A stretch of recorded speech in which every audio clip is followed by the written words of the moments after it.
Hey, Gary. Don't let me bother you. Enjoy your nap. He's a sleepy cat, huh? Yeah. No, down here, look at these. These are irises. Wow, they're beautiful.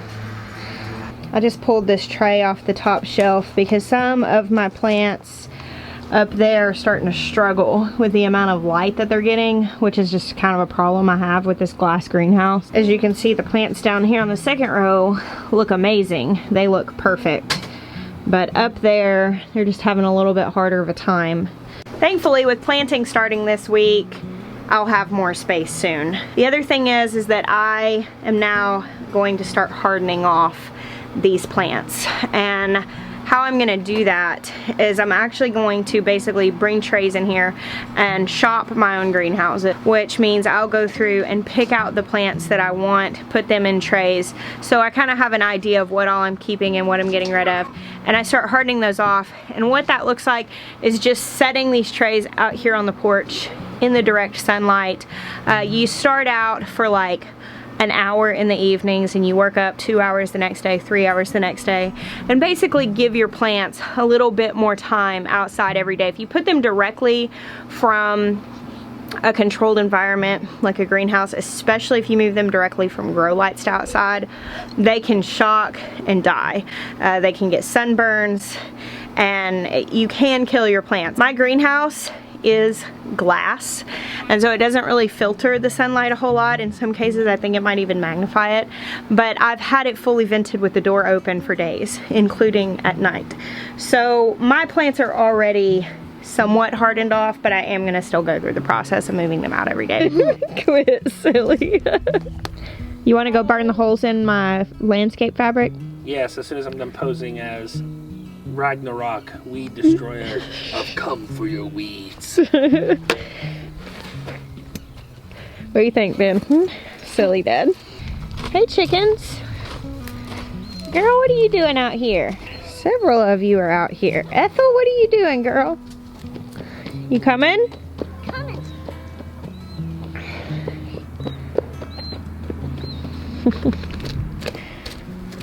So many of you have been asking about how our factory girls have been doing in recovery.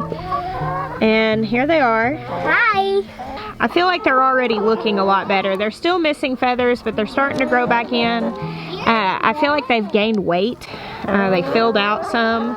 And they are acting much more like chickens are supposed to. There you go. Here's some beets. Want someone? They've definitely learned the ropes and learned that when we come out here and the treat bag comes out, it's time to run to us.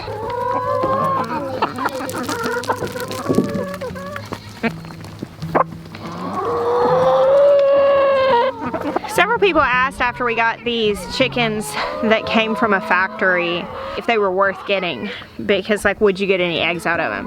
And they're actually not laying right now, which is normal because they were in molt. But also, I mean, just like the shock of moving and all of that stuff and stress of a new place and all that, a lot of times, even if they were laying, they'll stop. But they probably weren't. They were probably in molt. What the factories do, and I don't know about everywhere, but here, what they do, when the hens go into their first molt, they cycle them out. They're being so loud. And they bring in new ones. So these hens are probably a little over a year old. So they're probably right past like their first peak laying time, but they'll still lay really regularly. We've done this once before. We got some factory hens a few years ago. We got about 25 of them, and for a while after getting them, we would get 25 eggs a day from them. So they're have the potential to be really good layers. You can definitely tell which are the factory girls and which ones came or have been here with us, but I think they're already starting to look a lot better. Now they know what treats are, so that makes me happy too. You coming to check me out? No more treats. Not yet.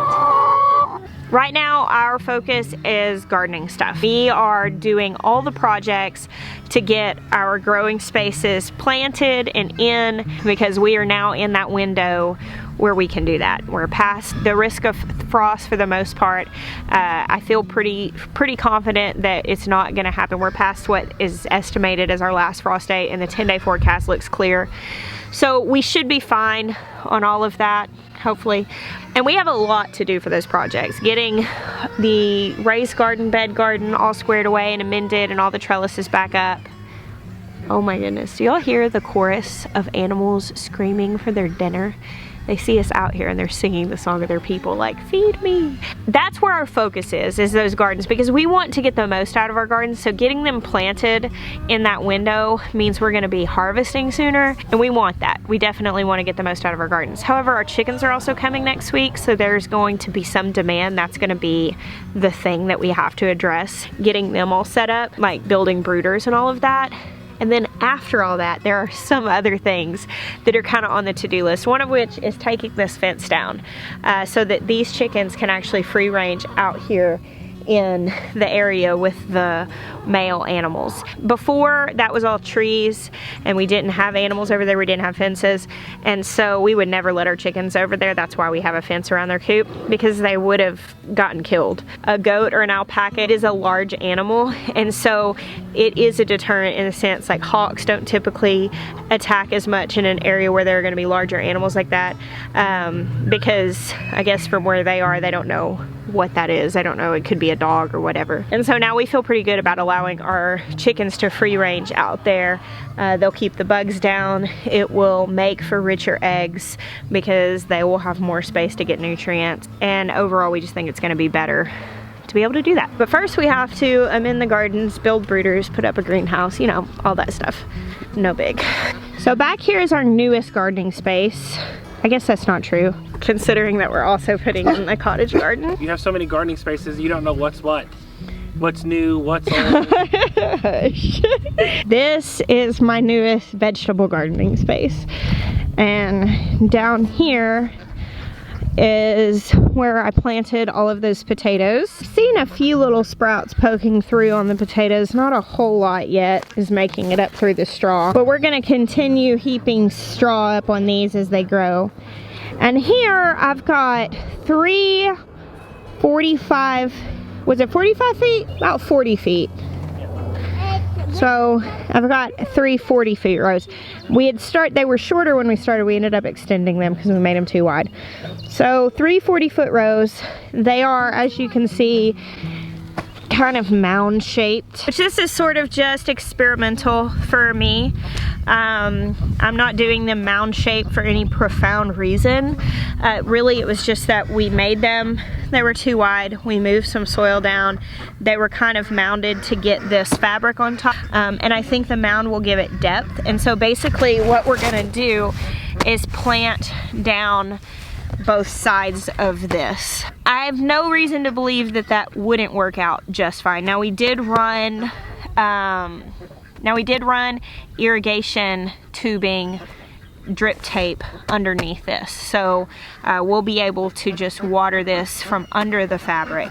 But the first thing that we have to do is put holes in this fabric in order to plant, and that's what we're doing today. So it randomly started to rain. We just came back out here. We burned one hole with our thing, but it's too dark to make a video, so we're gonna come back out tomorrow. I just wanted y'all to see how peaceful and sweet it is here right before bedtime. What are y'all doing?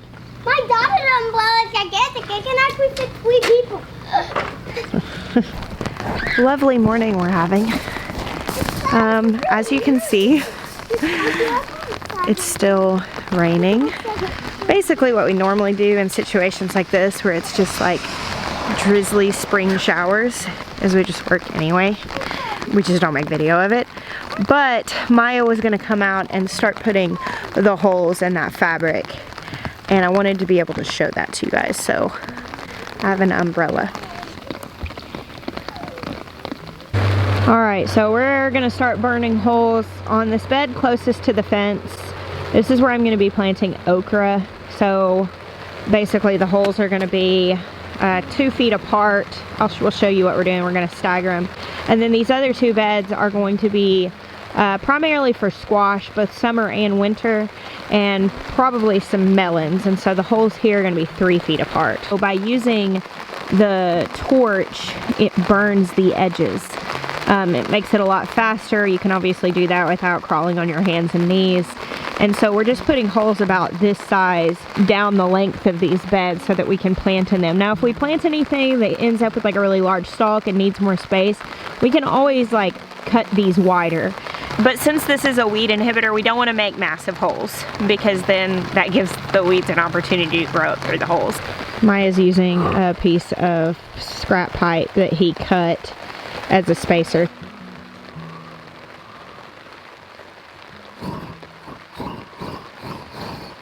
Teamwork makes the dream work, guys. Jeremiah's going down and marking these so that we can keep the torch lit. You can see here we've got holes running down both sides of this, which I am going to be able to put my plant starts or direct sow seeds directly in these places. Good job, sweet Maya.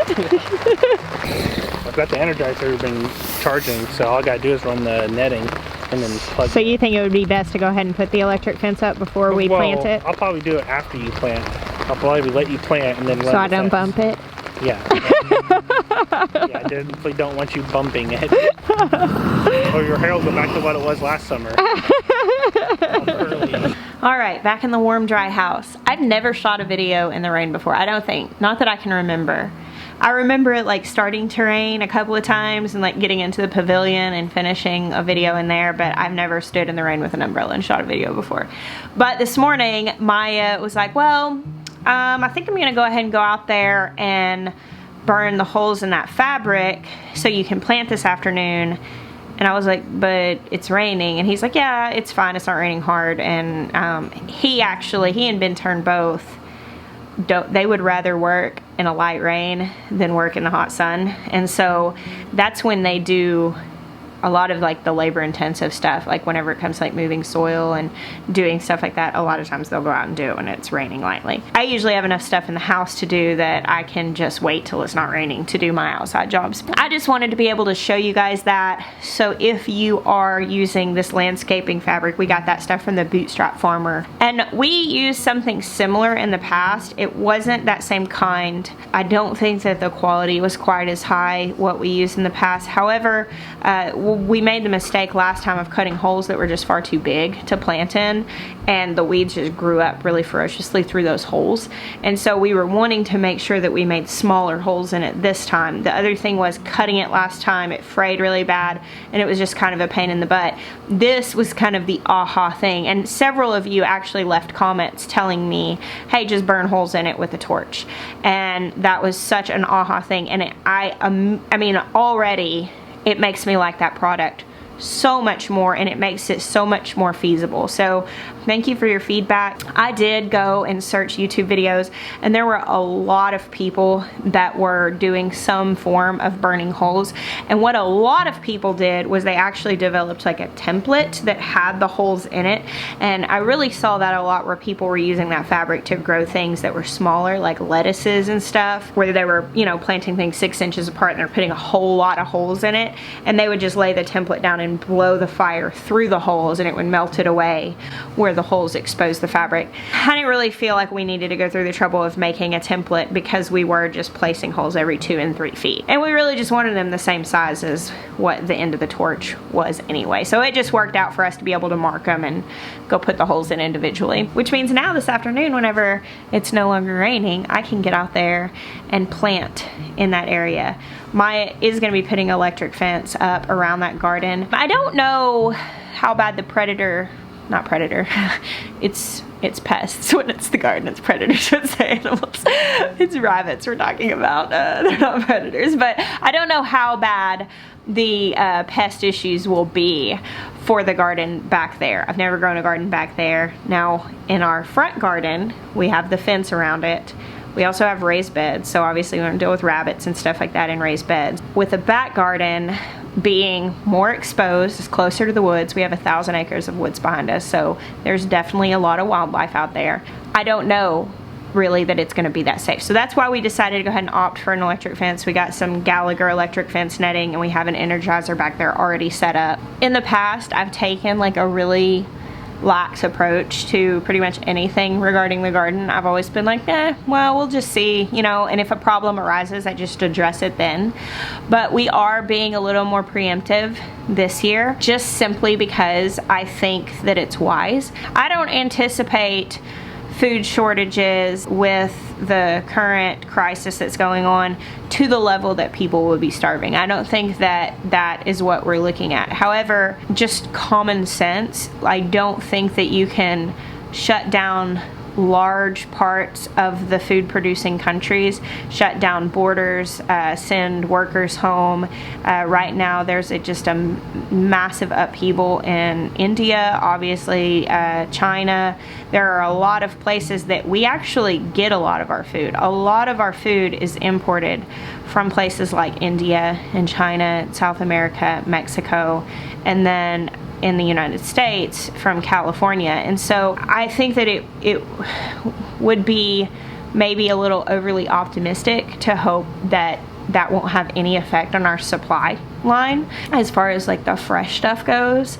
And so for me this year, I'm not saying, oh, I just got to make sure because we've got to grow the food because we're going to die otherwise. Like, I don't think that that's the case. However, into June and July, I would really like to have the options of fresh food and continue having fresh food and being able to provide fresh food for other people. And so this year, I obviously am still probably more laid back than some are, but I am being more proactive on the front end to offset any possible issues, like us putting that electric fence up. In the past, I've probably been like, well, let's go ahead and plant the garden, we won't worry about that, and we'll just see what happens, and if there's an issue, then we can figure it out. And now we're like, no, we're gonna go ahead and put the electric fence up and not give an opportunity for any loss to come in that way. Just because I think that that's the wise thing to do given the current circumstances. So thank you guys for hanging out with me today in the rain for my first time shooting a video under an umbrella. I really appreciate it, and I love getting to share this stuff with you. I'm really excited about that back garden space. I think that is going to massively change our capacity for production here on our homestead. I bless you guys. Until next time.